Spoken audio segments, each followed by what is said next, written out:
കടലേറ്റത്തിന് ശാശ്വത പരിഹാരം കാണണമെന്നാവശ്യപ്പെട്ട് കൊച്ചി കണ്ണമാലിയിൽ ജനകീയ വേദി നടത്തിയിരുന്ന സമരം താൽക്കാലികമായി അവസാനിപ്പിച്ചു.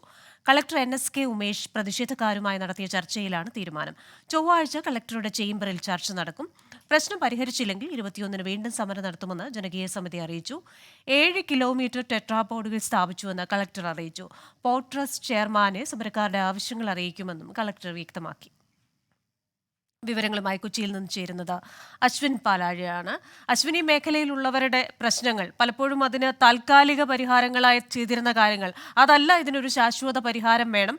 ഇപ്പോൾ ഈ സമരം താൽക്കാലികമായി അവസാനിപ്പിച്ചിട്ടുണ്ട്.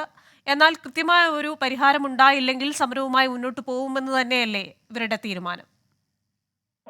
തീർച്ചയായും ക്രിസ്റ്റീന, കളക്ടർ പറയുന്ന 7 കിലോമീറ്റർ ദൂരത്തിൽ ടെട്രാപോഡ് നിർമ്മിച്ചത് ചെല്ലാനത്താണ്. അതിനപ്പുറത്തേക്ക് കണ്ണമാലി മുതൽ ഫോർട്ട് കൊച്ചി വരെയുള്ള പ്രദേശങ്ങളിലാണ് നിലവിൽ വളരെ രൂക്ഷമായ കടൽക്കയറ്റമുള്ളത്. ഇത് തടയണം എന്നാവശ്യപ്പെട്ടായിരുന്നു ഇന്ന് രാവിലെ 6 മണി മുതൽ ജനകീയ സമിതിയുടെ നേതൃത്വത്തിൽ ഉപരോധ സമരം നടന്നത്. അത് 9 മണിക്കൂറിലധികം നീണ്ടു. ഫോർട്ട് കൊച്ചി ആലപ്പുഴ തീരദേശ പാത പൂർണ്ണമായും നിശ്ചലമാകുന്ന കാഴ്ചയാണ് ഇന്ന് കണ്ടത്.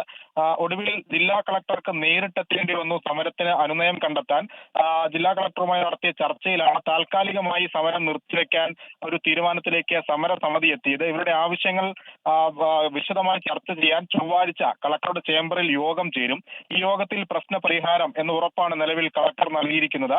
അടിയന്തരമായി ടെട്രാപോഡും കടൽ ഭിത്തി നിർമ്മിക്കണം ഉള്ളതാണ് പ്രധാന ആവശ്യം. ഈ കാര്യങ്ങളെല്ലാം മുഖ്യമന്ത്രിയെയും ഒപ്പം ഇറിഗേഷൻ വകുപ്പിനെയും ഫോണിൽ വിളിച്ച് കളക്ടർ അറിയിച്ചിട്ടുണ്ട്. ഇറിഗേഷൻ വകുപ്പ് നൽകുന്ന നിർദ്ദേശങ്ങളുടെ അടിസ്ഥാനത്തിലായിരിക്കും തുടർ നടപടികൾ. എന്തായാലും ചൊവ്വാഴ്ചത്തെ ചർച്ചയാണ് ഇനി ഏറ്റവും പ്രധാനം. അന്ന് പരിഹാരമായില്ലെങ്കിൽ 21 മുതൽ കൂടുതൽ രൂക്ഷമായ സമരങ്ങളിലേക്ക് നീങ്ങും എന്നുള്ളതാണ് സമരസമിതി അറിയിച്ചിരിക്കുന്നത്. ക്രിസ്റ്റീന, അശ്വിൻ, ഈ ചൊവ്വാഴ്ച നടക്കുന്ന ചർച്ചയിൽ ആരൊക്കെയാണ് പങ്കെടുക്കുന്നത്? കാരണം ഇതിൽ ഒരു ശാശ്വതമായ പരിഹാരം, അവരുടെ മുന്നോട്ട് വയ്ക്കുന്ന ആവശ്യങ്ങൾ, ഇതിനൊക്കെ ഒരു മറുപടി അല്ലെങ്കിൽ അതിന് വേണ്ട തീരുമാനം എടുക്കേണ്ട ഏതൊക്കെ ആൾക്കാരായിരിക്കും ഇതിൽ പങ്കെടുക്കുന്നത്? ക്രിസ്റ്റീന, കൊച്ചിൻ പോർട്ട് ഡ്രഡ്ജ് ചെയ്യുന്ന മണ്ണ് അത് ഈ തീരദേശത്ത് അവിടുത്തെ താൽക്കാലികമായ ഒരു പ്രശ്നം പരിഹരിക്കാമെന്നൊരു ആവശ്യം കൂടി വെച്ചിട്ടുണ്ട്. അത് ടെട്രാപോഡ് സ്ഥാപിക്കുന്നതിന് കാലതാമസം എടുക്കും എന്നുള്ളത് കൊണ്ടാണ് താൽക്കാലിക പരിഹാരം എന്നോണം ഈ കാര്യം സമരസമിതി കളക്ടറോട് പറഞ്ഞിരിക്കുന്നത്. അങ്ങനെ കൊച്ചിൻ പോർട്ട് ഡ്രഡ്ജ് ചെയ്യുന്ന മണ്ണ് ഇവിടേക്ക് എത്തിക്കണമെങ്കിൽ അതിന് പോർട്ട് ട്രസ്റ്റ് ചെയർമാന്റെ അനുമതി വേണം. അതുകൊണ്ട് ഏറ്റവും പ്രധാനമായി പോർട്ട് ട്രസ്റ്റുമായാണ് ചർച്ച നടത്തുന്നത്. അതിനൊപ്പം സമരസമിതിയുടെ ആളുകൾ ഉണ്ടാകും, സർക്കാരിന്റെ മറ്റു പ്രതിനിധികൾ ഉണ്ടാകും, ഇറിഗേഷൻ വകുപ്പുമായി ബന്ധപ്പെട്ട ഉദ്യോഗസ്ഥരും ചർച്ചയിൽ പങ്കെടുക്കുന്നുണ്ട്. അന്ന് ഈ കാര്യങ്ങൾ താൽക്കാലിക പരിഹാരത്തിന് ഇവർ മുതിർന്നില്ല എങ്കിലും സമരവുമായി മുന്നോട്ട് പോകാനുള്ളതാണ് തീരുമാനം. എന്തായാലും ഈ പ്രതിനിധികളാണ് ചൊവ്വാഴ്ചത്തെ ചർച്ചയിൽ പ്രധാനമായും പങ്കെടുക്കുന്നത്.